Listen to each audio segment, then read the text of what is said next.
फरा धन्यवाद। आज आपल्या सर्वांना कल्पना आहे की मुंबईमध्ये एक मोठा रेल्वे अपघात घडला। या रेल्वे अपघाताला नेमकं जबाबदार कोण आणि त्यासह इतरही घडामोडींचा सविस्तर आढावा पुढच्या तासाभरात घ्यायचा आहे। सुरुवात आपण हेडलाईन्सने करतोय। हेडलाईन्स प्रायोजक रामबंधू लोणचं मसाला, बेस्ट निवडा रामबंधू निवडा।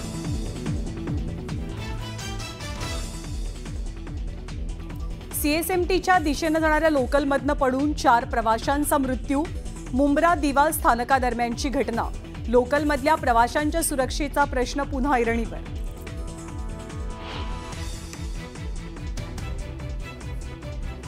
मुंब्रा इथल्या अपघातानंतर अधिकाऱ्यांकडून रेल्वे रुळांची पाहणी आणि मॅपिंग।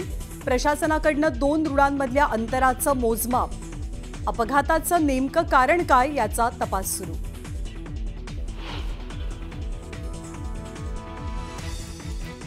मुंब्रा दुर्घटनेतील मृतांच्या कुटुंबियांना राज्य सरकारकडून प्रत्येकी 5 लाखांची मदत, तर जखमींचा संपूर्ण खर्च राज्य सरकार करणार। मंत्री गिरीश महाजनांची घोषणा।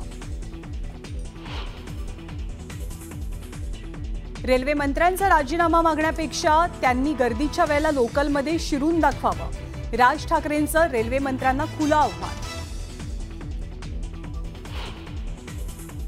मुंबई रेल्वेसाठी एक वेगळं महामंडळ असायला हवं, राज ठाकरेंची मागणी। तर रेल्वे दुर्घटनेविरोधात उद्या मनसेचा धडक मोर्चा।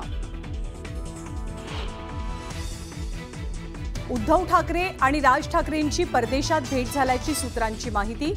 तिथेच युती संदर्भात चर्चा झाल्याची माहिती। पुण्यामधल्या बैठकीत शरद पवार आणि अजित पवारांच्या आसन व्यवस्थेत बदल। अजित पवारांनी एक खुर्ची सोडून ठेवली, आपल्या नावाची पाटी।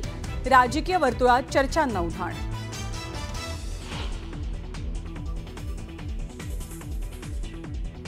पीओपी मूर्तिकारांसाठी दिलासा। पीओपी मूर्तीवरील निर्बंध मुंबई उच्च न्यायालयानं हटवले, मात्र मूर्तीचं विसर्जन नैसर्गिक जलाशयात करण्यास सक्त मनाई।